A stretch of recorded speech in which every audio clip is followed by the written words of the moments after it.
Hey there, everyone, and welcome to the first class in our transits course. It is a fabulous summer's day where I am. I am so thrilled that so many of you can join us for the live class. I know that it's at an odd time of day for many of you, with so many of you joining in from various places around the globe. But a very warm welcome. Many of you have had a chance to meet Larry briefly in the chat box, or you might know her from some of our previous classes together. Larry is on the TA team for this course, and she will be a wonderful support for all of us, for me and for you, as we go today. And you'll also see Larry online in the discussion portal, and she'll be reviewing your homework. So I know we have a great group of students live, but I also know we have some students in other places like Australia where it is not a reasonable time, and you'll get to see Larry and myself in the online version, which is great. So, I'm so thrilled that so many of you decided to join us today because we are diving into predictive astrology. And this is where, as a working consulting astrologer, you're actually going to spend a fair chunk of your time talking to clients about what's going on for them and how their lives might be changing in the months or years ahead depending on the planetary cycles. So, we're going to start at the very beginning, and today's class takes us through some basics about how to read an ephemeris, which is an essential skill to figuring out what kind of transits you might be having and when. And then we're going to dive into a brief example and just work through the process of identifying a transit and interpreting a transit. We're going to build on those skills in our subsequent classes, but today is kind of going to lay out the process in a very simple format so you can get a sense of where we're going to spend our time together over the next few weeks. Okie dokie. So let me get the presentation up.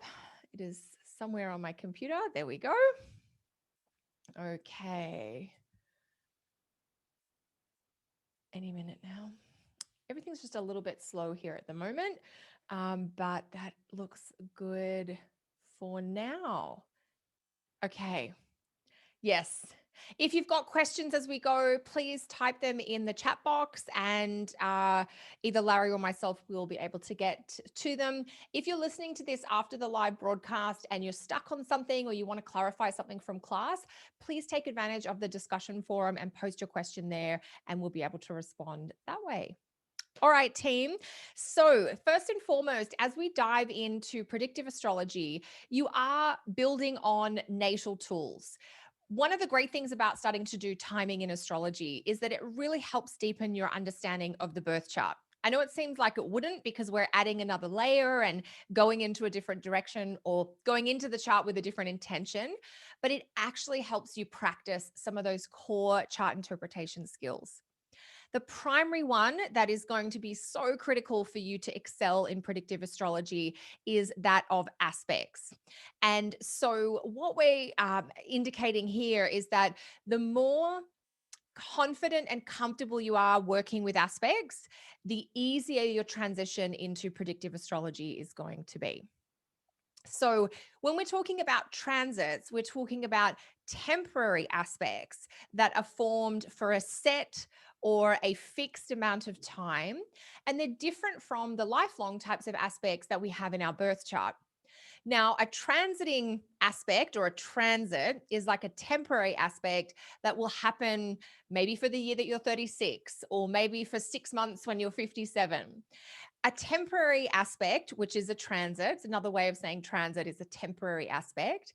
It is a very intense version of that aspect, but it's usually shorter lived because we just have 6 months or 12 months or 18 months with that aspect in play. The aspects in our birth chart, we have our whole lives to explore every facet and nuance about them. The aspects that come in or are formed between a moving planet and something in our birth chart, these transiting aspects are really here to show us a few core themes in a short space of time. A transit can bring through a new flavor, a new talent, or maybe even a new challenge or test. Sometimes a transit feels a bit like a test, depending on the transits you're having. And that flavor or talent or challenge or test is going to be around just for a specific period of time. Some of you probably know exactly what I mean because you've got planets in Capricorn or maybe in Aries, Cancer, or Libra, and you've just finished a big Saturn transit cycle as we had Saturn go through Capricorn. Some of you have planets in fixed signs, Aquarius, Taurus, Scorpio, or Leo, and you're dealing with the transits from Saturn in Aquarius. And as you get to work with the planet cycles by transit, you get to know how the planets move and how they work. It adds so many new layers to your understanding of the planets in astrology and how they can influence us. You're probably getting very familiar with your own birth chart by now, having really dived into all the nuances there. And what the transit aspects show you is some of the aspects that aren't in your birth chart and what they might feel like. If your intention is to work as a consulting astrologer, paying attention to your own transits is really useful because maybe you don't have a Pluto Sun aspect in your birth chart, but you go through a transit of Pluto to the Sun. How that feels and some of the things that come up for you give you a small taste of what it would be like to live with that type of aspect all the time. So we've got aspects that can form in the natal chart, and we've got aspects that can form between something that is moving in the sky and something in your natal chart. And so when we talk about a transit, that's what we mean by the idea of a temporary aspect for a specific period of time. So, the better that you understand the planets themselves, their different mythologies, meaning, quality, all of the individual planets' characteristics, the better you understand those, the better sense you have of how a square aspect is different from a trine aspect, the smoother your transition to working with transits is going to be. And if you're not quite sure, if you're still grappling with how really is a square different from an opposition, or how different is a trine to a square? Like, is a trine really that good? Wait until transiting Jupiter makes a trine to something in your chart, for instance, and then see what that feels like versus, say, transiting Jupiter squaring something in your chart. And that'll start to get you into a deeper understanding of the pieces of astrology and how they work together. There are so many different timing tools in astrology. You could use transits, you could use progressions, you can use solar arcs, you can use solar returns, you can use Fidaria, perfections, zodiacal releasing, and so many more cycles. I I teach this way, and I will encourage you as you dive further into predictive astrology to try and learn about 2 or 3 different techniques. In the beginning, we need to start with one, and it's always good to get comfortable with one timing technique before we add on others. So, our focus in this class is going to be transits. It is a very common entry tool or entry level technique into timing with astrology. And just because many of us start with this technique shouldn't dismiss how significant and helpful working with transits and timing with transits is going to be. You're going to find it really helps you understand your own experiences out in the world. And you're also going to find that it helps you guide other people through some of the, wild experiences or unsettling experiences that they may be navigating. The transitory trends that you can be going through, some of them will be short. If you're looking at the transits of, say, Mars, that might be going through a particular house in your birth chart for about 6 weeks. And some of them will be really long. If you're looking at the transit of Neptune, and maybe you get one of the slightly longer versions of the Neptune transits, that might last for 2 years. So we've got varying different time frames that we can use depending on the planet and how quickly it goes. Quick moving planets like Mars have shorter transits that tend to happen more frequently, and that can make them a little bit less impactful in the larger narrative of our life. Slower moving planets like Saturn or the outer planets Uranus, Neptune, and Pluto, those types of transits happen less frequently, and that means they're more important, or they tend to be more impactful in the larger arc or the longer story of our life. So we will be kind of dancing between short and longer term transits. Most of our work in class will focus on those big kind of headline transit events that happen with the outer planet transits, with Saturn, with the transiting nodes, and with Jupiter. So hopefully that helps you understand just a little bit of an overview.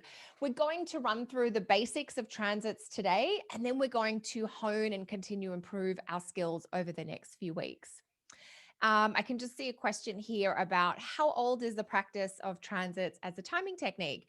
Uh, Correct me if I'm wrong, Larry, but as far as I know, we have references to transits that go way, way back to some of the origins of astrology. In the beginning, transits were not the starting timing tool. There were other techniques like perfections and other what we call directed or symbolic timing techniques that we used in the chart. And then transits kind of came in to confirm or to color in some of those in the middle cycles, if you like. So in modern astrology, we tend to go straight to transits and then filter down to some of those more individual cycles, just so that you have an understanding that transits have been used going back way into the history of astrology, but not usually as our first timing tool. And that's a change that's just become really popular in modern astrology. So hopefully that's helpful. And yes, it will be helpful for you to have your own natal chart, either as we're going along today, but more importantly, it'll be useful for your own reflection after class to apply some of the techniques that we're working with too. So that's going to be helpful. Okay, team. We are using whole sign houses. So that's the primary house system. That's the only house system that I use. So when we get into our example charts, that's what you'll see. And because this course is part of my core Become an Astrologer program, and we want to maintain consistency for all the students in that program, we will continue to focus on the whole sign houses as we go. Okie dokie. So let's go here. Next step. So, what is a transit? So, we've said this a little bit as we've been going today, that a transit is a temporary aspect that's created by a planet moving through the sky that is forming an aspect to a planet or a chart point in the natal chart. Now, what we have to remember is that our birth chart is like this energetic or symbolic mandala of the sensitive degrees in the zodiac that a planet occupied when we were born. So there is this weird sort of holographic style approach, if you like, where, if we say Neptune is squaring Mars in your chart, well, Mars isn't in the sky at that degree at the moment, but it's significant. Your natal Mars degree is significant for Mars energy for you, just to really stretch your brain as you're thinking about this. So the placement of the planets in the sky today and how those degrees and signs that the planets are in currently, how those degrees and signs impact your birth chart, that's how we get the transit. So if I was to say, Jupiter is at 10 degrees Pisces. It's not there right now, but it will be near enough. If any of you have planets at 10 degrees of Pisces or maybe 10 degrees of Virgo, they're going to be influenced by the transit of Jupiter there. Perhaps you have planets around 18 degrees of Scorpio or 18 degrees of Aquarius or Leo or Taurus. And that's going to be a degree that's activated by Uranus as we go forward. So what we're looking at is where are the planets in the sky now and how or in what way does that impact, activate, or trigger your birth chart? What a transit does is that it activates the potential inside you. It triggers or opens up the different planets in your birth chart. And so the better you understand the planets in your birth chart, whether that planet is full of potential or has a few possible pitfalls, the better you're going to understand what comes out into your life when that planet is activated by transit. So if you have a planet in your birth chart that's associated with money, for instance, let's say it's associated with money in a positive way, when that planet gets activated by a transit, we're going to see a development or an action happen in your life that has to do with positive money stuff. Maybe you have a planet in your chart that's associated with money, but in a difficult or a challenging way. When that planet gets activated by a transit, we're going to see the topic of money coming up, but in a way that you might need to deal with a problem or an issue with money. So that's what we mean by a transit activates the birth potential. And so understanding planets in your chart from the perspective of, how are they helping you, or how do they kind of make things a little bit more difficult for you? Because different planets in our chart do different things. If you understand that in the natal chart, then the transits become much clearer to work with. A transit will have a timeline associated with it, and that is hugely important. That timeline that is associated with a transit, we're going to get into how to figure out some of those tonight very briefly. But the timeline of a transit will identify the exact months or year in your life, which is the window of time where you're going to be able to really deeply explore and get to know different parts of your psyche or your psychological makeup, and also work more deeply on different topics or different areas within your life. Yeah, I'm sure I could say a lot more about that, but I think you get the gist of the timeline of the transit is going to be a heightened period of personal growth, intense focus, and perhaps evolution, but also dealing with some specific events or experiences in the world around you. Okay, so when we talk about transits, we're talking about a real-time timing technique. And what we mean by that is it's something that's happening in the sky at the moment. And so if we're talking about the North Node moving through the sign of Gemini or Taurus, or even into the sign of Aries, this is something that is going on that everybody is being influenced by, but in a slightly different way. Transits are based on the current planet locations, and that's where our ephemeris comes in as an incredibly handy tool, because our ephemeris is basically a table of data or a collection of placements of where planets are on any given day, week, or month. Transits are also something that happen for a good time and not a long time. And what I'm trying to just be really clear of here is that even if you're having a difficult transit, it doesn't last forever. And if you're having a great transit, it also doesn't last forever. A short transit could be something like Jupiter conjunct your midheaven or Mars conjunct your moon, and that might last just a few weeks or maybe a month. And a long transit might be when Saturn stations on the sun in your chart, or when Uranus is going to be passing over your ascendant. And in some instances, that can happen 5 times in an 18-month or 2-year period. But generally speaking, most transits happen between about 9 months and 18 months. Some of them a little longer, up to 3 years, and some of them much shorter. Transits typically describe shifts in our external environment. So when we're talking about like transits versus secondary progressions, for instance, and we'll have a whole training unit on secondary progressions coming up in September. But when we're trying to differentiate between the two, we'll often teach that secondary progressions have more of an internal orientation, that they begin inside us. And transits are something that tend to be external factors that are happening around us that we're interacting with, and we often have to choose how to respond to them. So, the idea of a transit describing external events and the way they stir up our feelings or prompt us to review and sometimes change our choices and our decisions. As I mentioned, transits are a really common starting point for predictive astrology, and it's a great way to get your mind thinking about cycles of time, different timelines associated with different planets, and even just having that sort of very almost Buddhist understanding that everything is always changing. That how we are today is not how we're going to be 6 months from now and 2 years from now. And transits are one way of describing how you might change, the territory that you might navigate, the terrain that you're going to be moving through over any given period of time. Transits are also wonderful tools to give you a broad cycle that is going to help you connect what's going on in the sky and how that's unfolding through your own chart. Okay.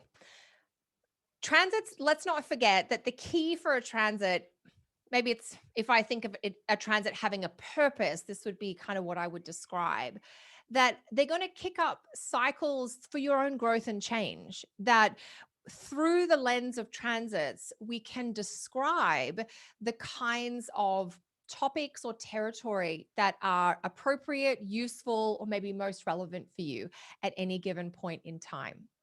One of the tricky things about doing predictive astrology is we're trying to discern within ourselves, are the transits making something happen, or are they just describing what is emerging and what is showing up? So, that idea of transits or predictive astrology being descriptive rather than prescriptive is something to keep in the back of your mind.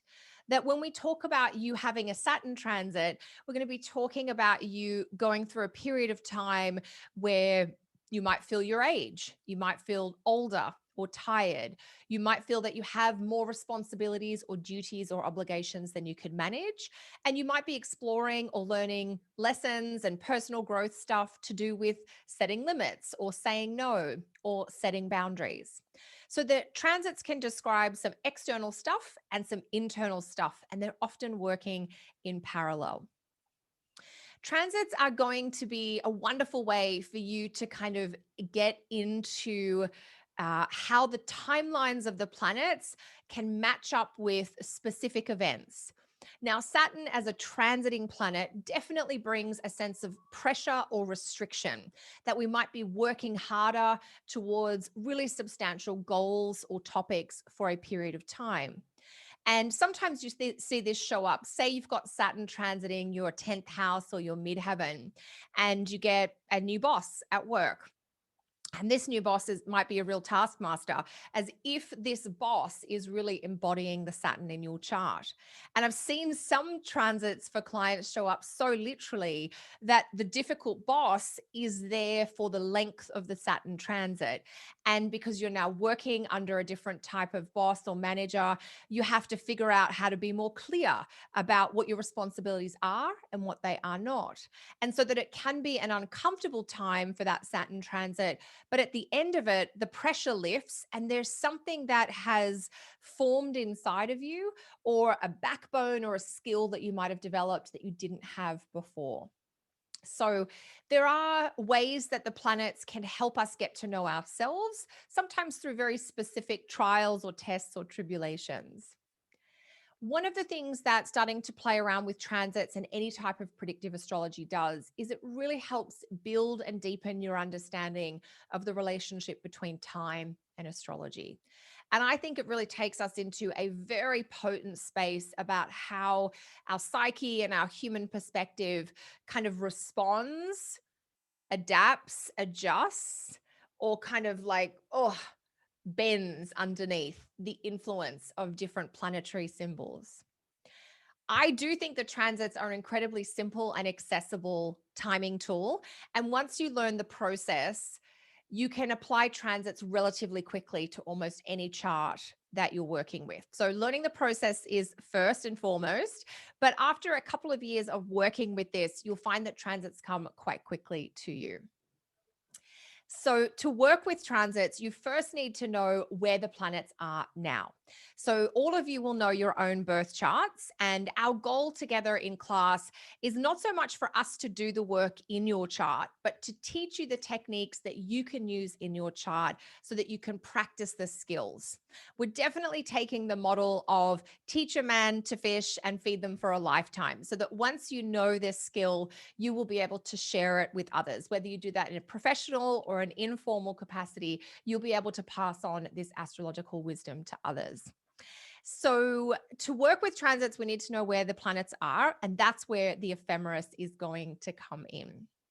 How many of you already own an ephemeris? And how many of you are sort of thinking, what is an ephemeris and how important is this thing going to be? There are online versions of an ephemeris, and there are also printed versions. And I do, so the online version that I recommend is the Swiss ephemeris, which is fantastic. It's through astro.com.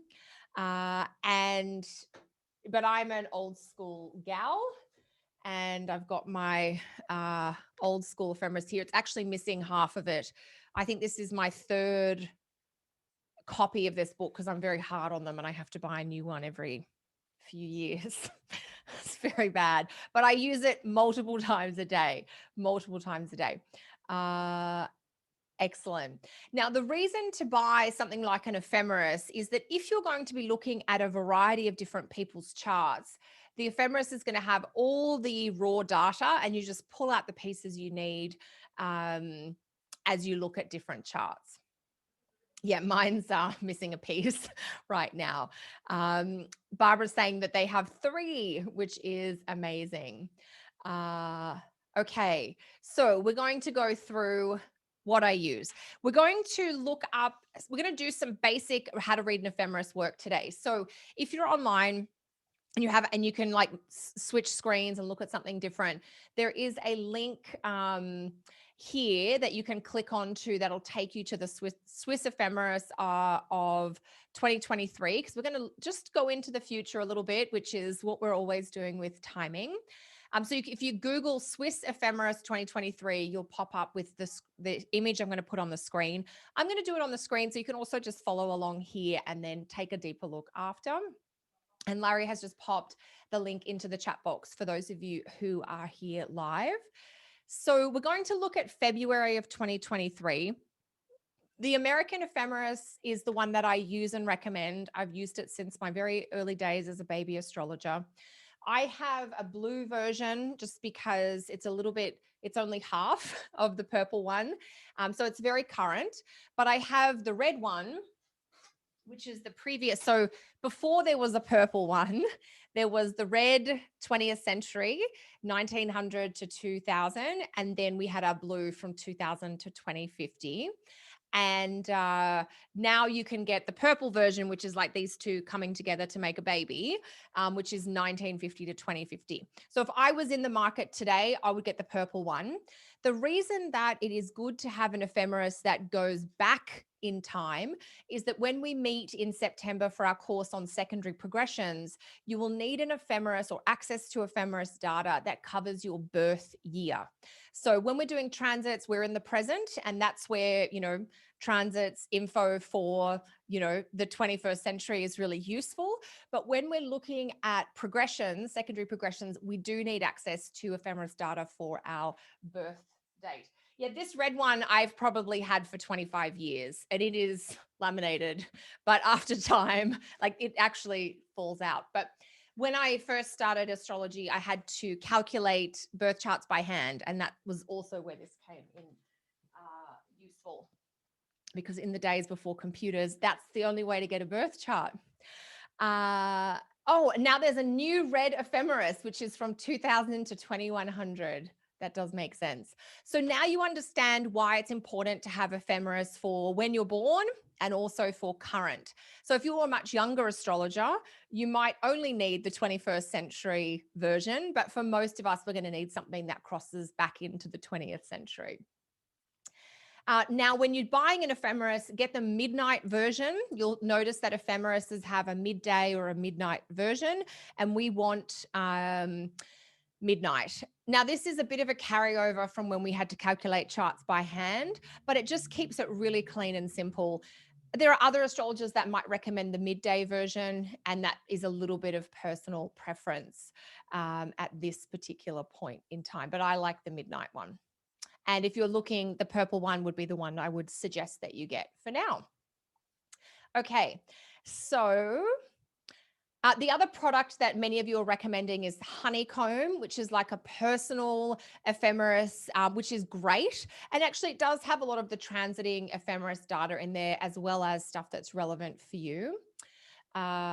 So yes. And for those of you wanting info about ordering, we can definitely, post links. I think any of you students can also share in the discussion forum about this. So we can help each other out, because I know it'll be easier to access the printed books depending on which country you're in. So we'll figure that out in the discussion after. There is an alternative to the Michelson ephemeris, which is the Swiss ephemeris, that also comes in a printed version that might be more accessible depending on where you go. I'm I'm a big fan of paper versions of everything because I like to take notes. It makes more sense to me to look at things on paper. Our brains compute information differently on paper versus on the screen. So I would definitely vote for whether it's honeycomb or the American ephemeris or the Swiss ephemeris. I definitely would recommend a printed version. Okay, so let me show you very briefly how to read the ephemeris. And for those of you who are already familiar with it, you can wow me with your ephemeris reading skills. So let's take a little look. Let me clear the screen. So we're looking at February of 2023, and we're often having to go into the future when we're doing timing because clients will come to us and they don't necessarily need to know what's happened, but they're very keen to find out what's ahead. Sometimes you will get a client who has just been through quite a big tumultuous time and they'd like to look back to get a sense of it, but most of our work is forward looking. So in the ephemeris, and I'm just going to go through the basics, which will be repetitive for some of you, and for some of you, it's going to be super helpful. And I want to make sure we're all in the same place. In the far left-hand column is the day of the month. So the 1st of February 2023 is a Wednesday, and each day of the month is marked down there. The next column, SID.T, is short for sidereal time, which is to do with star time. And if you're calculating charts by hand, that's important. And for the rest of us, we can safely at this point in time ignore that column. The next column in is the sun. And it's essentially telling us the degree, minute, and second placement for the sun at midnight on each day through the month. Now, the only other piece of technical information you need to understand about the ephemeris is that when it says midnight, it is midnight for Greenwich, just outside of London in the UK, which is the 0 time marker. So you know how we're all in different time zones, and for some of us, it's later in the day, and for some of us, it's earlier in the day. The ground zero for measuring time in the modern world is Greenwich. And so all of your ephemeris data, whether it is the American Michelson ephemeris, which is not actually for America, it's just the publishing style, I guess, whether it's the Swiss ephemeris, they're all timed to midnight in Greenwich. So you can immediately, those of you who have a very strong attention to detail, can immediately appreciate that there is a small margin of error because most of us don't live in Greenwich. But for our purposes with transit work, this is going to be accurate enough. The only planet that this won't be as accurate as you'd like it to be is for the moon. But when we're looking at transits in terms of the big transits affecting you and what makes this year significant compared to the last 5, we're not going to be looking at moon transits. So if you're looking for a really specific placement of the moon from a timing perspective, you will want to use your software program for that, just to keep that in mind. So we know that the sun moves about 1 degree per day. And if we have a look at the 1st of February, we can see the sun is at midnight in Greenwich at 11 degrees, 50 minutes. We could go to the seconds, but it's a little unnecessary at this level. And then on the 2nd of February, the sun has gone from 11 degrees, 50 minutes Aquarius to 12 degrees, 51 minutes. So the sun is moving about 61 minutes a day. And we're just going to see that ticking forward really consistently through the month. Now, the one point that I want to check, let's come down to the 18th of February. At midnight on the 18th, the sun is at 29 degrees, 3 minutes, Aquarius. And then at midnight on the 19th, the sun is at 0 degrees, 3 minutes. So what that's telling us is that sometime on the day of the 18th, the sun finishes up in Aquarius and moves into Pisces. This sometimes catches students out because if I was to ask you what day of the month does the sun move into Pisces, it's very common for students to go, oh, it moved in on the 19th, when technically it moved in on the day before, the 18th, but we just don't have a reading again until midnight. So that's what I am referring to here. So if I want to test you on that, so then we've talked very briefly about the moon column. Let's look at Mercury's column. I'll just clean this up a little bit. So we'll look at Mercury. Mercury starts the month of February at 16 degrees, 57 minutes. What day of the month does Mercury move into the sign of Aquarius? Let's see which one. You can be more specific than between the two. We want to say a very specific day. So what day of the month does Mercury move from Aquarius into Capricorn in February 2023? Looking at the ephemeris, it is Saturday the 11th. So here we go. If we know that Mercury is at 29 degrees, 21 minutes at midnight, starting the day on the 11th, and we know that by midnight on Sunday, Mercury is already at 44 minutes into Aquarius, it has to change sometime on Saturday the 11th. So Saturday the 11th. So you have to, any of you who said the 12th, you just want to come back to the day before.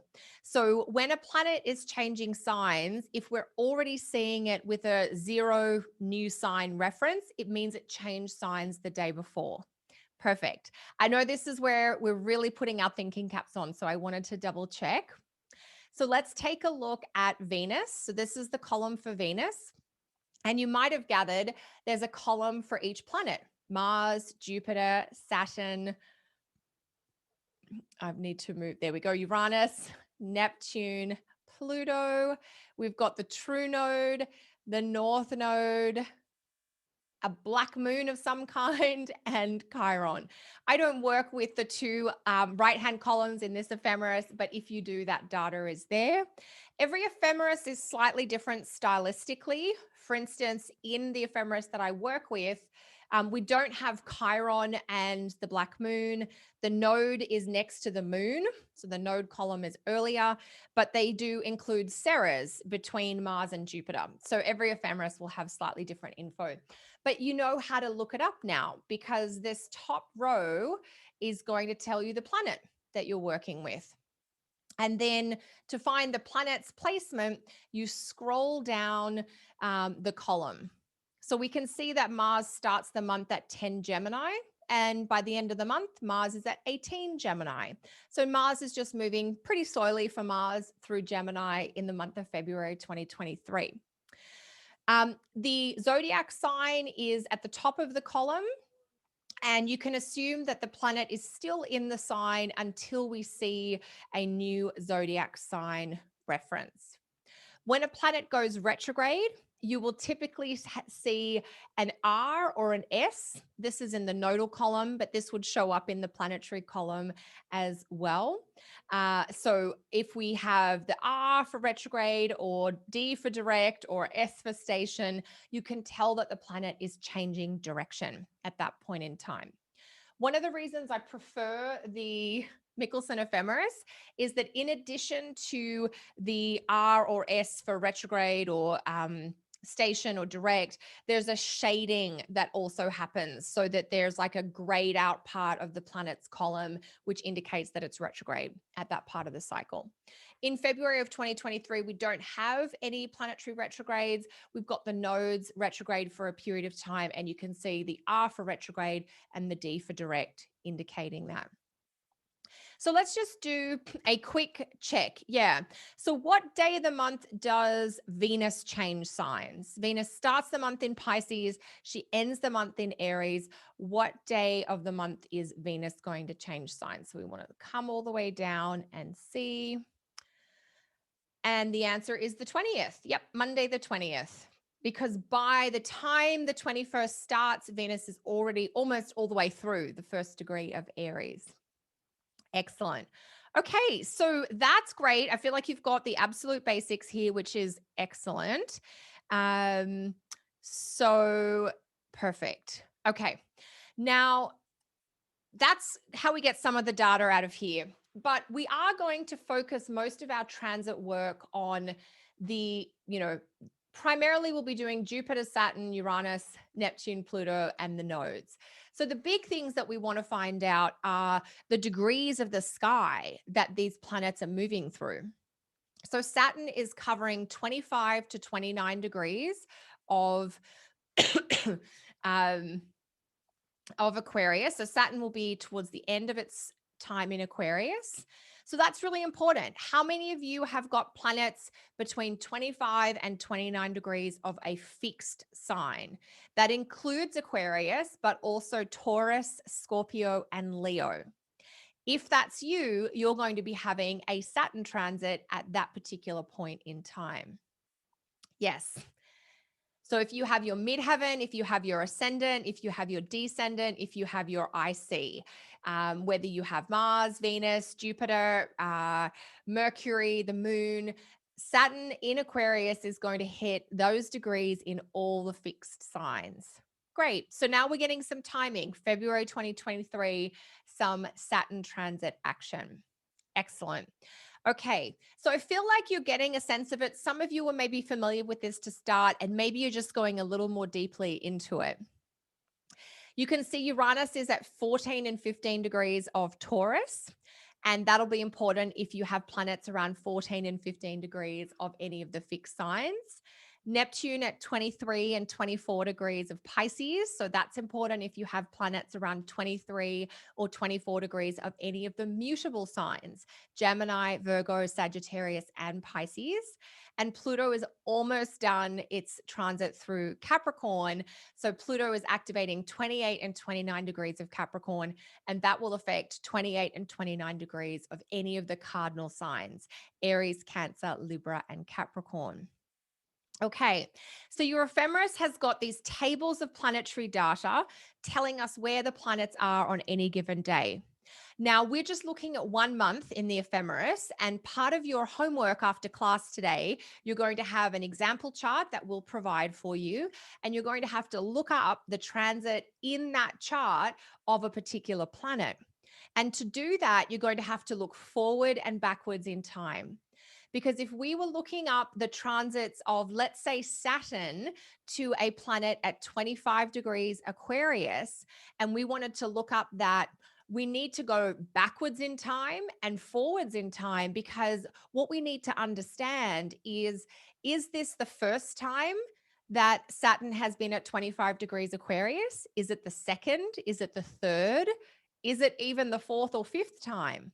So remembering that particularly Saturn, Uranus, Neptune, and Pluto, they tend to activate the same degree in the zodiac on average 3 times.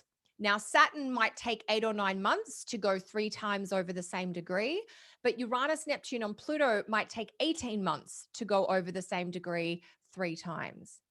The reason that happens is that the planets go retrograde. So Saturn will come forward through 25 Aquarius, go up and station retrograde, and then come backwards through 25 Aquarius, then we'll station direct, and then we'll come forwards through 25 Aquarius again. So there we need to figure out, okay, one of those transits is happening in February 2023, but when are the other ones happening? So that's why it's important to use your ephemeris to go forward and backwards in time. And it's for that very reason that you will find having a printed version of your ephemeris more helpful, because it's much easier to flick forward 3 or 4 pages or back 3 or 4 pages. Sometimes when we're scrolling on our devices, we don't go far enough forward or backwards in times. Sometimes the small screen plays up with that. So this is really important to keep a focus on. Okay, so this is our crash course in ephemeris reading, and you'll all be experts at this by the end of our course.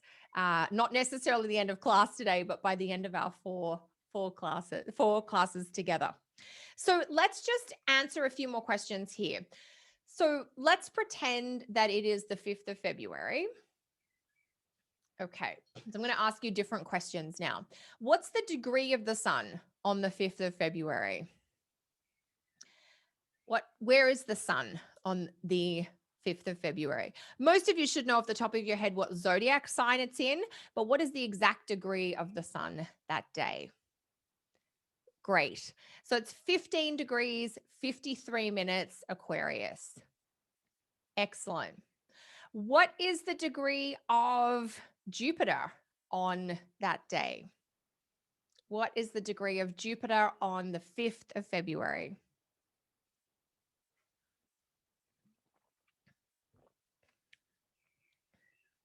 Fantastic.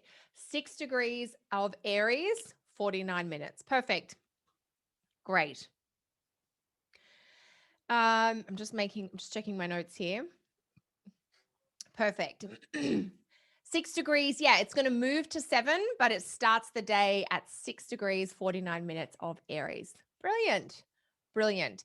Now, I'm going to just talk you through something that I haven't got to show on the screen, but the other information you will find in your ephemeris, if you go to the bottom of the page, there is extra tables of data that talk about planetary ingresses, but more importantly, it'll also talk about the new and full moons.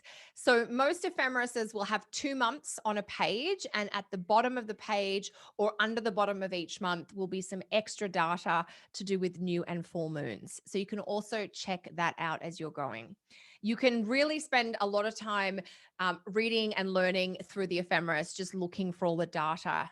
So there's definitely keeps all the data nerds happy for sure. So what are we going to focus on here? We're going to focus on Uranus at 15 Taurus, because Uranus is actually spending most of the month here at 15 Taurus. And we're going to spend a little bit of time thinking about Saturn at 26 degrees of Aquarius. So let's go and put our thinking caps on.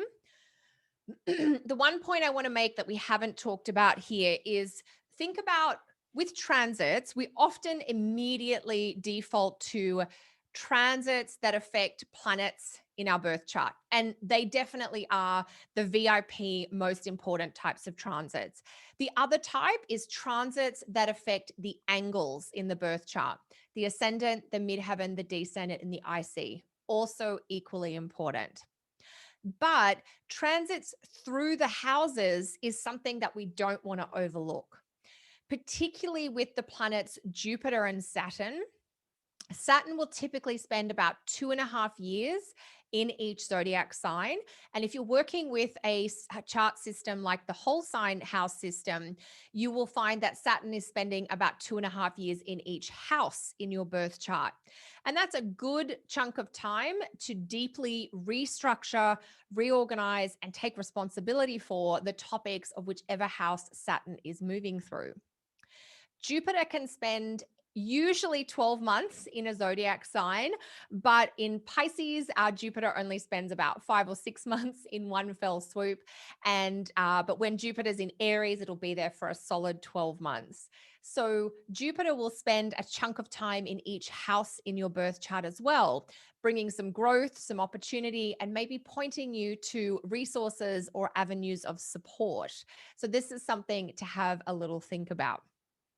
I know it's this great cosmic ironic joke that Jupiter spends the shortest amount of time that Jupiter spends in any sign is in Pisces. It happens every time. Jupiter's just got a tiny little quirk to its cycle when it's in Pisces. So it'll be short and then long again in Aries and Taurus and Cancer. So let's just break down how this works, just so that we're all on the same page. In February of 2023, Saturn is going to hit up 26 degrees Aquarius and Uranus is going to be hitting up 15 Taurus. So if you have any planets or chart points like the angles at 26 degrees of certain signs, they're going to be having a Saturn transit. I know we just said this before, but I just want to make sure that you're thinking and that you're able to start recalling some of this info. If Saturn's at 26 Aquarius, what are the 3 other signs that are going to be most affected by Saturn transits when Saturn is at 26 Aquarius? Can you remember? Can you pop your thinking cap on? The answer to this has to do with aspect patterns. Excellent. And the answer is the other 3 fixed signs, Taurus, Leo, and Scorpio. So I want you to start thinking about a planet transiting a sign affecting that sign, but also affecting the other signs in the same modality grouping. Excellent. And so Uranus is in Taurus, same group of signs. If we have, I think Neptune was at 23, 24, 25 of Pisces then. So what are the other 3 signs that Neptune transit is going to be affecting as we go through? Excellent. The other mutable signs. So Virgo, Gemini, and Sagittarius. Fantastic. So I do want you to think about that, because sometimes we want that. And so, yes, the clarifying question here, this is a great question, is that you can have any planet in a fixed sign. You could have your moon in Scorpio, your Venus in Taurus, you could have Jupiter in Leo. And if it's at 26 degrees of that sign, transiting Saturn will affect it. So transiting Saturn at 26 Aquarius will affect any planet that you have at 26 degrees of a fixed sign. So it's not saying that transiting Saturn in Aquarius can only affect Saturn at those degrees. It will affect any planet at those places. The reason that we focus on the squares, the oppositions, and the conjunctions is that they are the most dramatic and intense types of transits. They do tend to be the types of transits that can cause the most pressure or stress for people. The trines are important, and we are going to look at some examples where we look at trines and sextiles from the outer planets, and they are very important.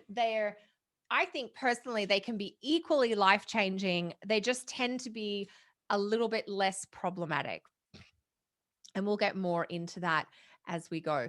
Trines from Jupiter are especially good. So if you have planets in Cancer or Scorpio with Jupiter and Pisces, that can be really helpful. When Jupiter's in Aries, that's very beneficial for planets that you have in Leo or Sagittarius.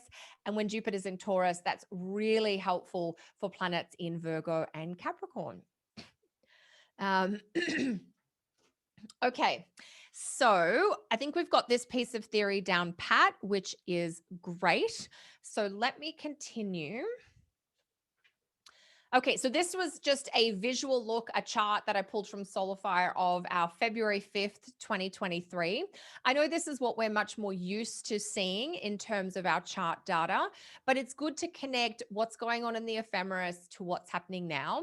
Now, I've used the chart up here for midday in Toronto, and that Toronto is already 6 hours ahead. No, behind. Toronto is 5 hours behind Greenwich, 6 hours behind me in Central Europe. So Toronto is 5 hours behind Greenwich. And we've gone 12 hours forward in time. So the positions that you're going to see in this chart are a little further than the midnight positions on February 5th in the ephemeris, but they're not as far as the midnight positions on February 6th. Yeah, thank you for those of you correcting me. There's so many time zones.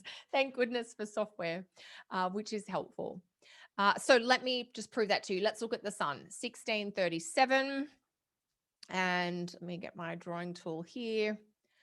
And the sun, if we go to the 5th of February, the sun started the day at 15:43 and it ends the day at 16:54.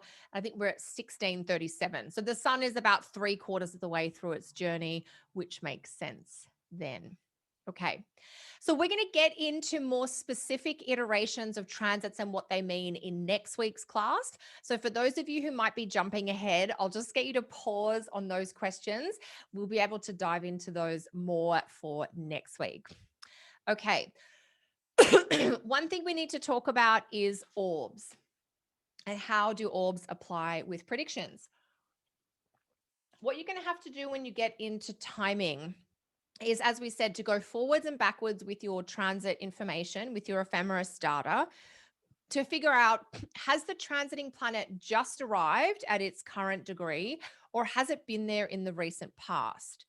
And orbs come into this because if you're used to natal chart orbs, where you might go up to 5 degrees, and you bring that into the timing zone, you could be adding months or even years to the length of a transit.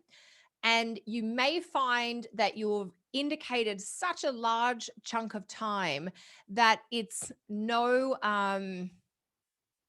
longer meaningful for the client, because you've just told them they're going to have this Pluto transit for 5 years, and they might be feeling quite sad about the whole thing because it didn't sound so good and now it's going to last 5 years in time.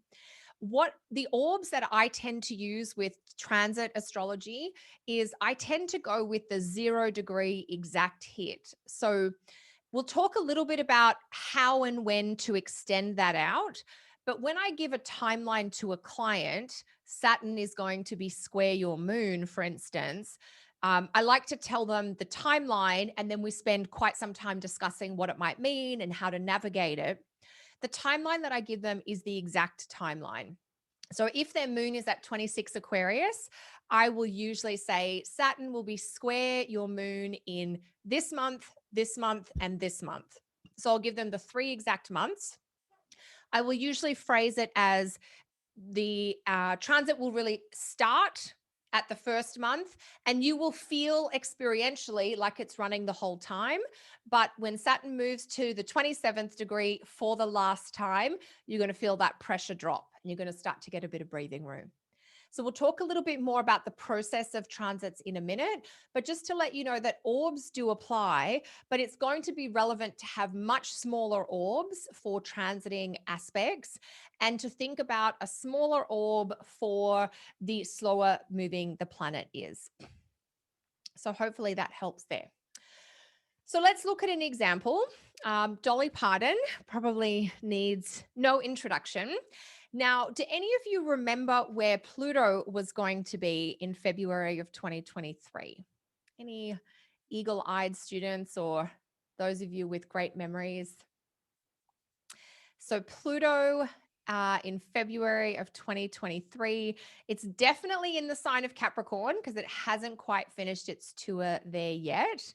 Can any of you remember the degrees? I know I'm really testing. Good. Some really great answers. Yeah, at 28 and 29 degrees of Capricorn. So transiting Pluto, 28 and 29 degrees of Capricorn. So that's the hotspot Pluto degree. And then we have to connect that hotspot transiting Pluto degree to the birth chart. And what do we see at 29 degrees of Capricorn in Dolly Parton's chart? What planet does she have there? Yeah, she has the sun. She's a very late Capricorn. And so transiting Pluto will be conjunct the sun in Dolly Parton's chart in February of 2023.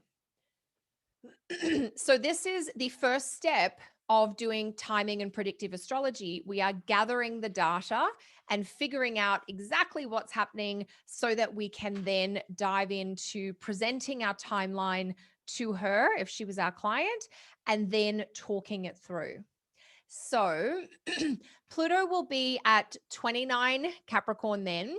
And so if you're looking at Dolly's chart and you're thinking, well, she's got Mercury at 15 Capricorn and Venus at 26 Capricorn. If you want to see exactly when Pluto was at 26 Capricorn or at 15 Capricorn, you're going to check your ephemeris. Pluto was at 15 Capricorn many years prior. I have to pick up the broken part of my ephemeris. Hang on 1 second. And this is an important thing to clarify because it's a mistake that students make quite a lot. So Pluto was at 15 Capricorn in 2015 and 2016. So that transit has definitely passed. And Pluto at 26 Capricorn, that's happening in 2021 and into 2022. So that's something that, as we're recording the class, is just happening for Dolly Parton. And if you're listening to this in the future, it's in the recent past.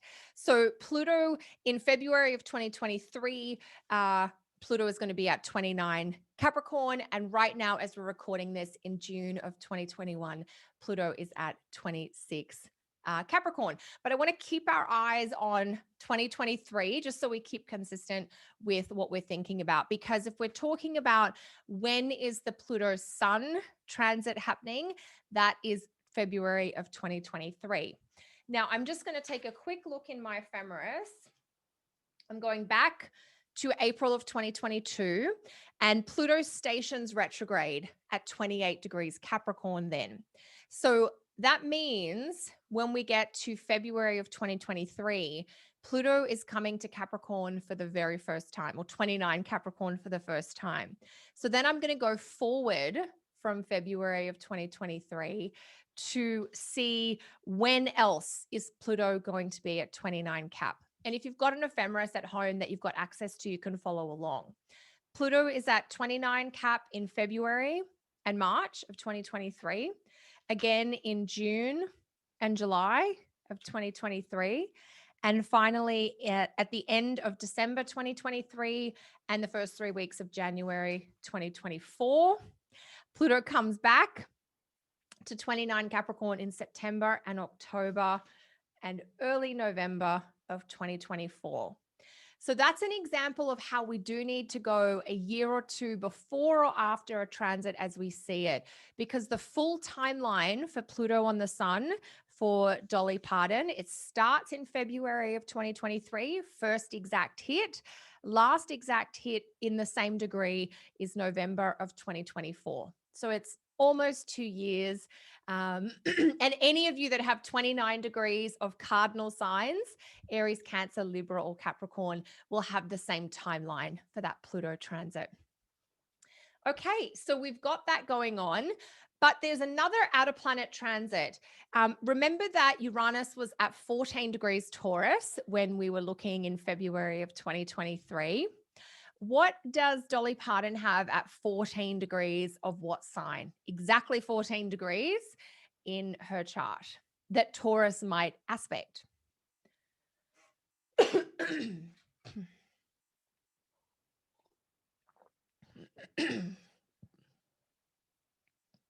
So Uranus will be up here.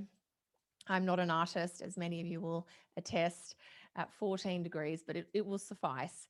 And so Uranus will be making a trine to the ascendant in Dolly Parton's chart. Exactly.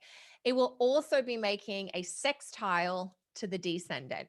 So the timeline of Uranus at 14 Taurus, this one's a little different because in 2023, this is going to be a transit that is ending because Uranus was first at 14 degrees of Taurus in the middle of 2021, July, August, September.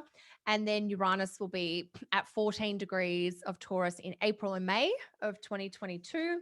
And then for the third and final time in January and very early February of 2023. So that timeline is the timeline for Uranus trine ascendant for Dolly Parton. So it's important to have a think about that because these will all be filtering in or factoring into her life experiences. But we have different timelines because we have Uranus to the ascendant primarily in 2022 and very early 2023. And then in early 2023, Pluto conjunct the Sun starts to pick up and move forward for the next 18 months after that. I am fast with the ephemeris, but that's because I spend all day in and out of the ephemeris. It will take you longer when you're at home because you will have to, and I recommend you want to go 12 months before and 12 months after when anything you find. So if you see Uranus at 14 and you think that's hitting something in my chart, go back 12 months and go forward 12 months to make sure that you cover off a good chunk of time. It will take you time. It might take you 5 or 10 minutes just to go through carefully and check. Don't compare yourself to me because I have a lot of the data in my mind already because I talk to clients and students all day. And I'm also very familiar with the station degrees just because I'm immersed in it. And for those of you who are I spend 40 hours a week working with the ephemeris in some version or another. And for many of you studying, you might just have 2 or 3 or 4 hours a week with your astrology. So give yourself a little bit more time to do that. And yes, you will just need to scan through. It's a little bit methodical and it takes a little bit more time in the beginning. But as you do that over and over, that repetition breeds a familiarity with the planetary cycles. It also helps you understand how long it takes to go to the retrograde and then when it comes back. And you need to do this to get to know each planet's cycle. Scanning is everything for this. Larry's saying that she used to create a code of different color highlights in the ephemeris, and it was time consuming, but really helpful. That was something she used to do in the beginning. Abby's saying it's a good exercise for getting to understand time in general. Absolutely. How much time does it take Pluto to go through a degree versus how much time does it take Jupiter to go through a degree? So that's something to think about it. And if you're going to highlight different things, you might print out the ephemeris online, because that Swiss ephemeris online is a free resource that's very affordable. So you can have a think about what's going to work for you. There are software programs that can print out lists of data and things like that. But while that's easy, I think that to really learn the process and the rhythm and the feel and the flow of the planets, it is more helpful to your learning overall to start with the ephemeris, because then when you do start using the software program, you'll know what it's telling you. So I do encourage students to work with an ephemeris rather than to use a software program at this stage of their learning. Okay. We could also have a look, if we're thinking 2023 for Dolly, Jupiter will be in Aries, which will be in the 8th house by transit for her. And if you were doing a year ahead forecast, even though she has no planets in the 8th house, it's often lovely to speak to whatever topics Jupiter is expanding or growing or making bigger for our understanding in the chart. And so Saturn in Aquarius. So Saturn's in Aquarius as we're recording this now, and in a couple of years, it'll still be there. So that's 6th house for Dolly Parton. So there'll be something about Saturn's 6th house things that is just ongoing in the background, even if it's not directly triggering planets in the chart. You can look at Uranus, Neptune, and Pluto through the houses, although keep in mind they spend much longer in each zodiac sign and therefore in each house. Uranus is about 8 years per sign and house, Neptune about 14 years per sign and house. Pluto can vary from like 12 to 20 years per sign and house. So they tend to be a little bit less meaningful chunks of time for a client. But looking at something like Jupiter, which is 12 months on and then it's gone, or Saturn, which is about 2.5 years in a part of the chart and then on to something else, that tends to be really meaningful and rich for the client. Okay, so this is just a quick summary of Dolly's transits, which we've talked through. We won't talk about Mars right now because I want to scooch forward to Margaret Atwood, which is our other example chart for today. So you might remember we've been focusing a lot on Saturn in the latter part of Aquarius in 2023, and that's part of what makes Margaret Atwood's chart so useful. Saturn, we said, was going to be moving from 25 to 29 degrees. So you can see right away that's going to be conjunct the moon and Mars in her chart. And it's also going to be square the sun. So when you're coming to a chart, you're going to have looked up in the ephemeris that Saturn is at 25 Aquarius, and you're going to be looking in the chart to see, is there anything at 25 degrees of a fixed sign as a starting point? You might also look at, is there anything at 25 degrees of an air sign? You might look at the elements, which will give you the trines. You could also, if Saturn's in Aquarius, you could look at if there's planets at 25 degrees of Sagittarius or Aries for the sextiles. But if you have to make choices, I would encourage you to start with conjunctions and then look at either squares or oppositions and then go to the trines or sextiles. So that's really helpful. So we know that some of the transits Margaret Atwood is going to be having in that 2023 period include Saturn conjunct the moon. That's one transit. Saturn square the sun. That's a separate transit, even though it's all happening at the same degrees and on the same timeline. And then we'll also have Saturn conjunct Mars as well. So if we were doing a year ahead forecast for Margaret Atwood in 2023, these transits would definitely be on our VIP list of things that we would be having a look at. So now that we've done a little bit of data collection, I want to think about what we do with this. And so rather than going into detail about Margaret's transits right now, we're going to come back to her chart and work through interpreting a transit.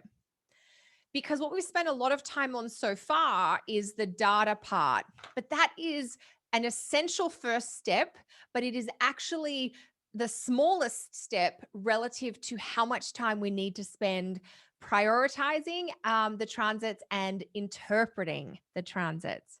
So here is a process that you can use. The first step when you're interpreting a transit is to gather the data. And that's literally what transits are happening and when.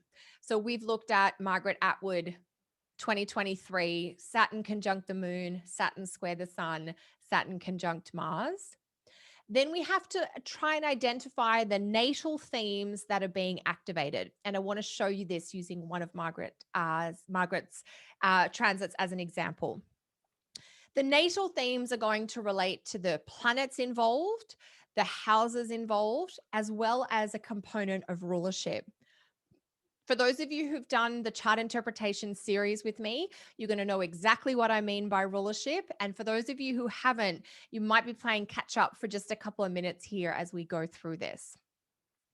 Once you've got a sense of the natal themes, then it's time to really flesh out and share your interpretations about what this might mean or some of the possible feelings or events that could come up or be experienced during this time.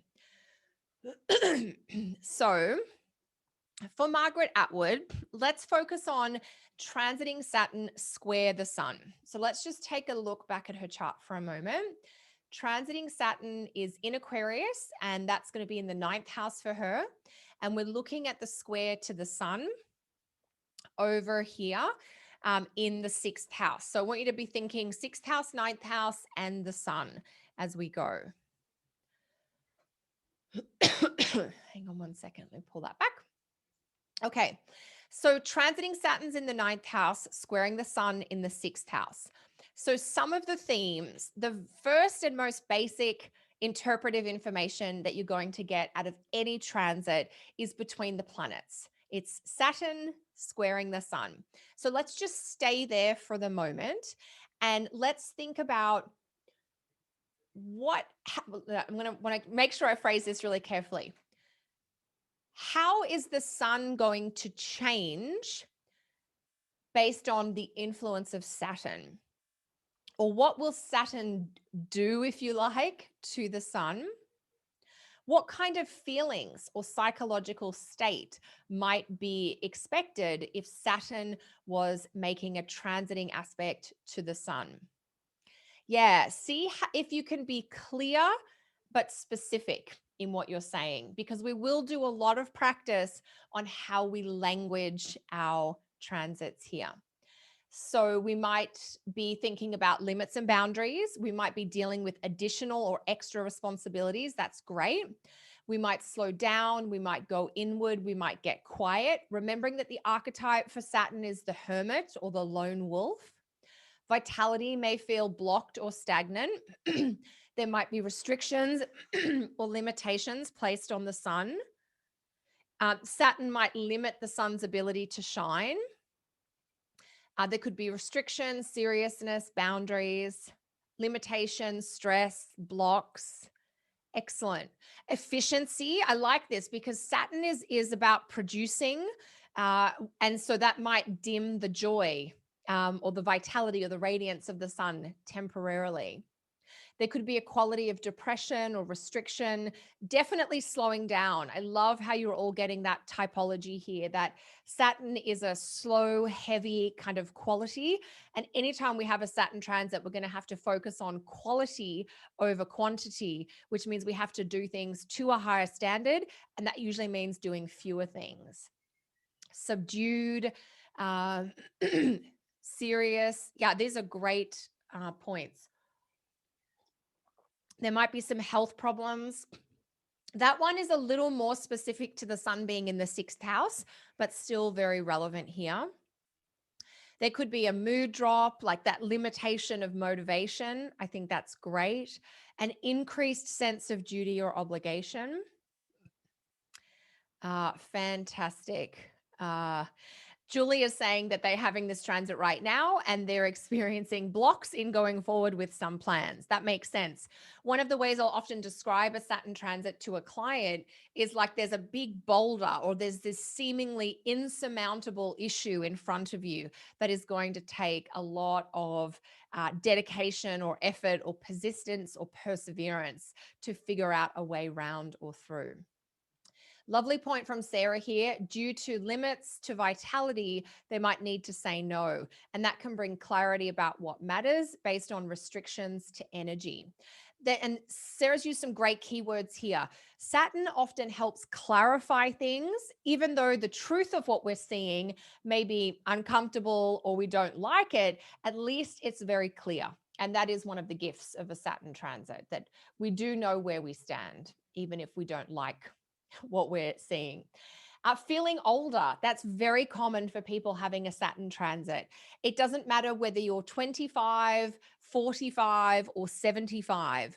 Every client I've ever spoken to in the middle of a Saturn transit is feeling like they're slowing down, or they have to take better care of themselves, either their body or their mind. There's a quality of preservation and protection that comes up with Saturn transits that helps us realize there are some things that are worth treasuring and really looking after. Definitely more of an introverted tone, isn't it? There are other transits that can be more extroverted and outgoing, but Saturn transits are not usually going to be those. Newer is saying that they literally got gray hair during their Saturn return. That is so funny. Would you tell a client that they might be expecting some health problems unless they specifically ask? I usually will bring up health if it shows as a topic. I would probably phrase it as this could be a time where your health or vitality is restricted. So the words that you use, like rather than saying you will definitely get sick, with Saturn, particularly in health, it's often about needing to attend to things that you've been ignoring or putting off, but that you know you really should be doing. So often I'll say to clients, if there's any age related or family history related checks or maintenance follow ups or tests that you need to have, Saturn's coming along to make this health related transit. It's time to do that now. Okay, so let's get into the theory, because you've done some great work here on the primary part, because when we bring in the houses, we're actually getting very specific, and that is very helpful for the client. But as long as you have covered some of the core themes of the transiting planet's impact on the natal planet, you will have already spoken to the heart of this transit. So once we've looked at the planet to planet impact, then we bring in the houses. And we want to look at the houses where the transit is happening. In this case, Saturn's in the 9th and the sun is in the 6th. So let's just stay with that for the minute. Let's imagine that transiting Saturn's in the 9th house and your sun is in the 6th house. Now, we know that one of the themes of this transit might be health issues or some sort of restriction to do with your vitality. What might that have to do with? So Saturn's in the 9th house, putting pressure on the sun in the 6th. What are some very specific Saturn 9th house things that you might be doing or responsible for that might impair your health or reduce your vitality in some way? Yeah, have a think about this. We know who Margaret Atwood is. She's a world famous author, writer, storyteller. She's been in the teaching and academic world. She spent a lot of time there in her early career. So, yeah, Saturn in the 9th house. Maybe you're doing a lot of traveling and that's costing you physically. Maybe you've got a huge teaching load, or you've got a big writing deadline, and sitting at the desk for hours every day is hurting your back, or you're not moving enough, so you're putting on weight. Exactly. So now you start to be really specific with, well, this looks like it's got a health issue, but we can be more concrete about what might be causing the health issue. You've got a big publishing deadline, which makes sense given that it's Margaret Atwood. Maybe she has to write something because there's a production schedule coming up, because one of her books has been made into a TV show, and so on and so forth. Joelle's done a lovely turnaround of this, which I think is equally important, that there might be problems finishing a publishing deadline because of health issues. So we're seeing the context between these two parts of the chart. It could be that you're working very hard and feeling it more in your body than you usually do. And that can just be general stiffness. Other times it can be something more specific in terms of illness. Now, Julia, thank you so much for sharing this, Julia. Julia I'm presuming, Julia, that you are a little younger than Margaret Atwood because she's quite long lived. And I don't know why that I think that you're less, but it just seems like you might be. But Julia has the same chart set up in that she's also a Gemini rising and she has the sun in Scorpio. And so this Saturn in the ninth house transit to the sun in the sixth, Julia is going through her own version of this. And what Julia is saying is that the academic bureaucracy, which is a ninth house thing, as represented particularly by Saturn transiting there, is stopping her going forward with her job plans, which can be a sixth house topic. And her sixth house topic, job plan, is actually in healthcare research, which is a very Scorpio sixth house. The research, the investigative kind of detail to do with health and healthcare. So thank you so much, Julia, for sharing this. That's really, really useful. Abby has got a great question here. Would you want to go back to when Saturn was in the ninth house 29 years prior to see how Margaret Atwood was affected then as well? You absolutely could. For clients that are longer lived and have more cycles under their belt, Margaret Atwood was born in 1939. So she's had a few go rounds of this Saturn transit. So you could certainly, if this was your client, you could say, well, what was happening 29 or 28 years ago, which would be the last time Saturn in the ninth was transiting the sun in the sixth. So that's something you could have a little look at for sure. Not every client will have that available as an option, but even for clients, Julia shared that she was in her mid 40s. 29 years ago, if you're 45 now, you would have been a teenager and you probably wouldn't have gone through the exact type of things that you're going through now, but there may have been something where there's a symbolic thread. Maybe one of your parents went through an issue with work or health, 29 or 30 years ago. Maybe you were trying to get a job after school, but there was some interference between your part-time job and your schooling. I'm just speculating as to how this would show up for a teenager versus somebody in their 70s or 80s. So just to have a think about, you can work with that, but if we're really wanting to make sure we stick with the now, we do want to make sure we come up with some clear interpretations to share. It's great when we get the backstory from a client, but they're still going to want our interpretation of how this is different to what they had before. The final piece to bring in, so we've looked at topics of the ninth house, topics of the sixth house. The way that we've worked this through, we've reminded ourselves that the sun in the sixth is the planet receiving the transit. So the pressure may be felt there, the sun in the sixth in Scorpio, and the pressure is likely to be coming from the Saturn Aquarius ninth house. So there's a blockage or a limitation or a restriction or a delay that is some kind of ninth house Saturn iteration that is impairing or delaying our sun in the sixth house stuff. So hopefully you're getting a sense of the theory and the process here. The final bit to bring in is the house ruled by the sun in the natal chart, because it's the natal sun that is receiving Saturn and having to change based on Saturn's influence. Now, with a Gemini rising chart in the whole sign system, that's going to place Leo on the third house cusp, which means this Saturn square sun transit with Saturn in the ninth and the sun in the sixth is going to have some sort of trickle down or flow on effect that shows up around the third house topics as well. It does not affect the topics ruled by Saturn because the natal planet is the sun. Saturn is the visiting planet. And so he's bringing his energy to bear onto the sun. And so it's the sun's topics in the chart, which is the natal placement of the sun and the house ruled by the sun that comes in. But that's really good to clarify just so that we don't add in extra houses that might be too much. So let's just go back to Margaret Atwood's chart because that extra piece could be a little layer too many for those of you who are just thinking all this through. So transiting Saturn is here in the ninth. It's squaring the sun. And we did a beautiful job interpreting that.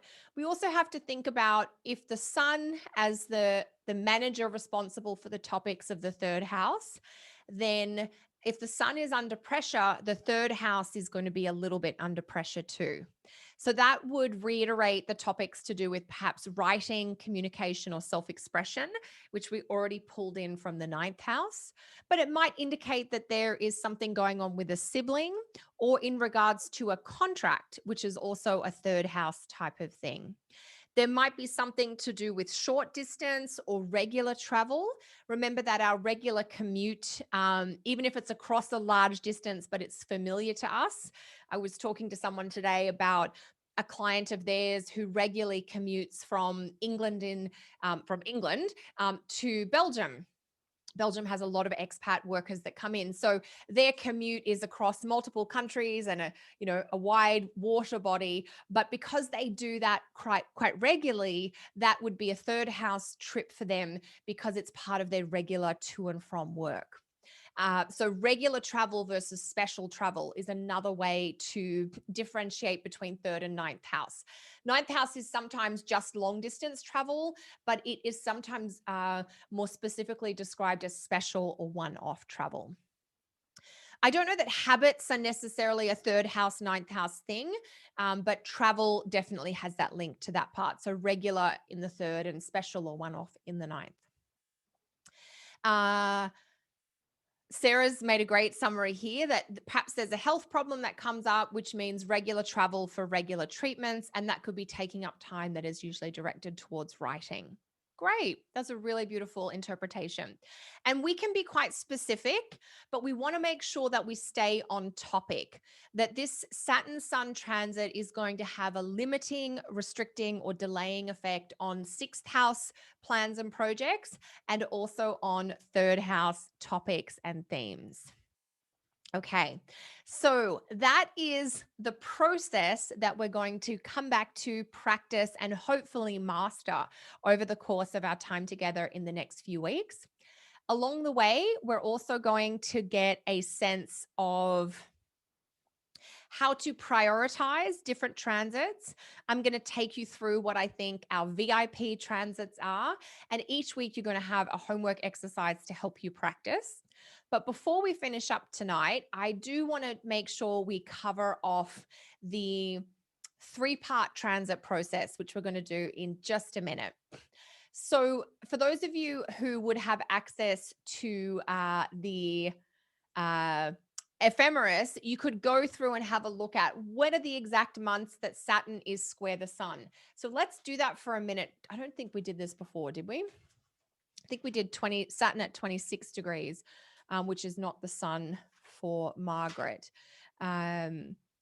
So Saturn at 25 degrees, which is the square, because here we go. Saturn stations retrograde at 25 degrees Aquarius in June of 2022. So there will technically be, let me double check this. We're getting very specific to the minutes here. 2503 is the moon in Margaret Atwood's chart. So Saturn will conjunct the moon and square the sun. That's going to happen late May of 2022.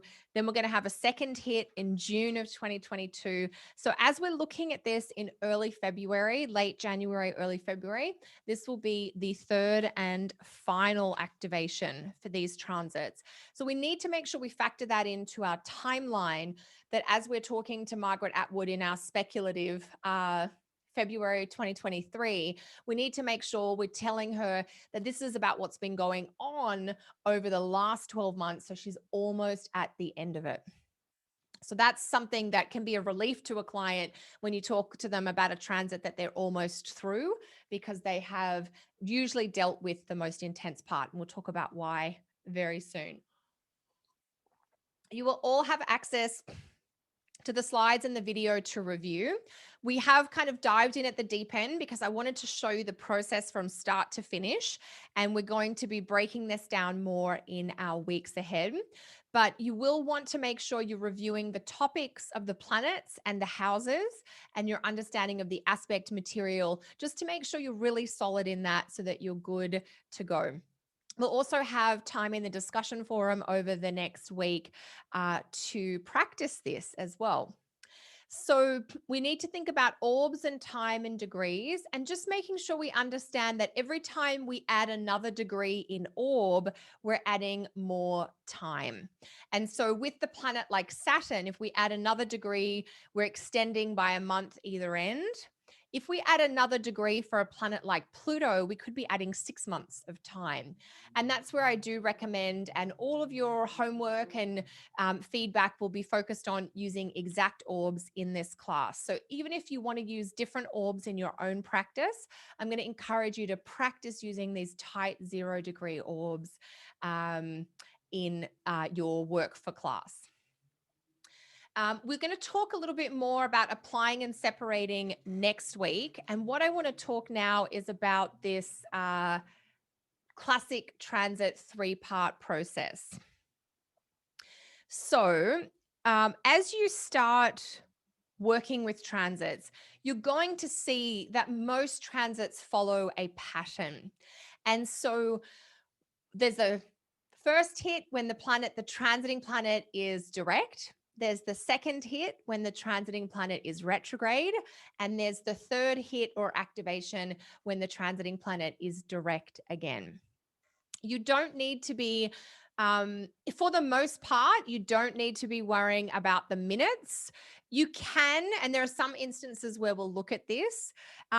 For now, and for most of your timing work, focusing on the transiting planet being in the exact degree of the natal planet is going to give you the timeline that you need. Okay, so most transits follow this classic 3-part process. There are exceptions. Some transits just have 1 activation or 1 hit, and some transits have 5 activations or 5 hits.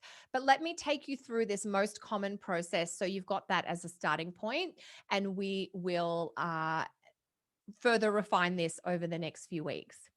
The first exact hit when the transiting planet comes to the same whole degree as the natal planet is usually the most intense and the most dramatic. It tends to be associated with the big changes, big decisions, things happening that are either out of our control or where we feel our hand has sometimes been forced.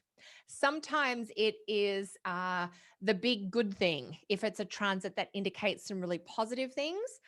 And sometimes it's the big drama if it's a transit that indicates more challenging things. Even though for most of the transit, we're going to focus on the exact orb, it's appropriate to allow a tiny little bit of time before the first hit when you're feeling it. Usually I won't do this by orb, but rather I will say 1 to 3 months before the first hit, depending on the planet. If it's Saturn, 1 month is plenty before the first exact hit. But if it's Uranus, Neptune, or Pluto, you might use a 3-month window leading up to the first exact hit. That's only because in the build up to the first hit, you will be feeling it. The first sort of theme of like the drama and the intensity, it's all going to peak around that first exact hit. The second hit is when the transiting planet is retrograde, and there tends to be a process of revising the territory that has been activated by the first hit, and a quality of trial and error or experimentation where you're trying to make some of the changes or work with the shift in dynamics that the first exact hit has brought. And what I'm thinking here is that, say you have a Uranus transit and there's a big shift in your life around the first hit of that transit. The second hit is trying to find your groove with things that are different in maybe a way that is faster than you might have expected. The third hit or the third activation, I always think about as my transit deadline. And that's not to put pressure on myself, but it's to give myself a timeline that whatever the theme or the message or the meaning or what I'm supposed to kind of work through and grapple with through the transit, my time to kind of come to a resolution or a completion with that is going to be around the time of the third activation. So that by the third part of a transit, we're going to start to feel like we have got our groove or found our feet, or we know how to deal with it. We don't usually get major surprises on the second or third activations. Most of those unexpected or, wow, I need to do this. I didn't realize how serious, or this is more important than I had realized. Most of that sort of shock factor is around the first hit. And second hit retrograde, third hit the transiting planet is now direct. And we are working to complete the process of the transit. There's still some work to be done, don't get me wrong, but we're no longer kind of overwhelmed by the newness or the change in energy. Part of the first hit is about things being different. That in the first exact hit of a planet transit or a planet cycle, something that we're just not used to dealing with comes in, or a part of our life that we're used to functioning in a certain way changes completely. And that's where we have to adapt and update our approach. So, this process, the understanding of the quality of energy and the different things to look at and work on, depending on whether it's first, second, or third hit, that's why it's so important to go back and forwards in time in the ephemeris to figure out, okay, is it happening in February of 2023? Is it the first, the second, or the third activation? For the Saturn transits that we looked at in Margaret Atwood's chart, and for any of you with those Saturn transits around 25 or 26 degrees, for the 25 degrees at least, it was the third hit, so the completion. Dolly Parton had Pluto conjunct her sun in February of 2023, but that's the first activation. So that's going to have a quality of intensity that is different from a transit that is in the third hit. The reason to understand this is that you might have a planet at 25 degrees of Scorpio and a planet at 29 degrees of Capricorn, as if we were merging Dolly and Margaret's charts. And what that tells us is that one part of your chart is completing a Saturn transit, while the other part of your chart is just beginning a Pluto transit.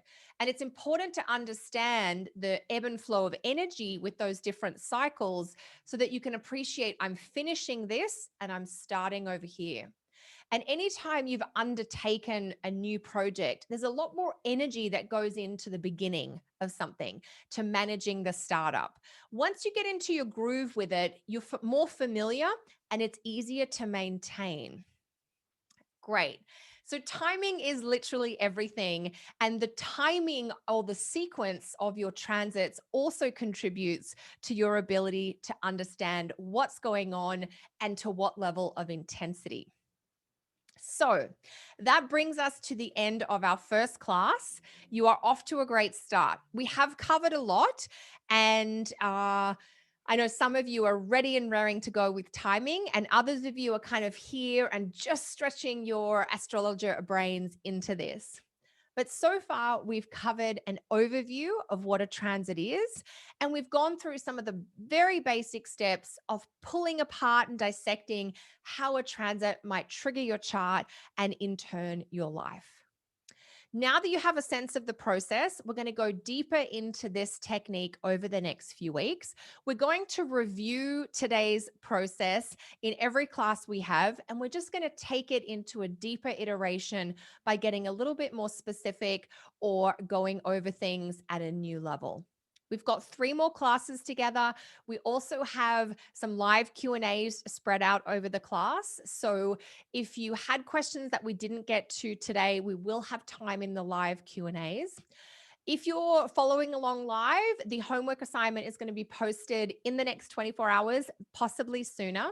In the meantime, there is already some homework posted in the online class portal, and you can jump in and get started on the reading there. Thank you so much to everyone.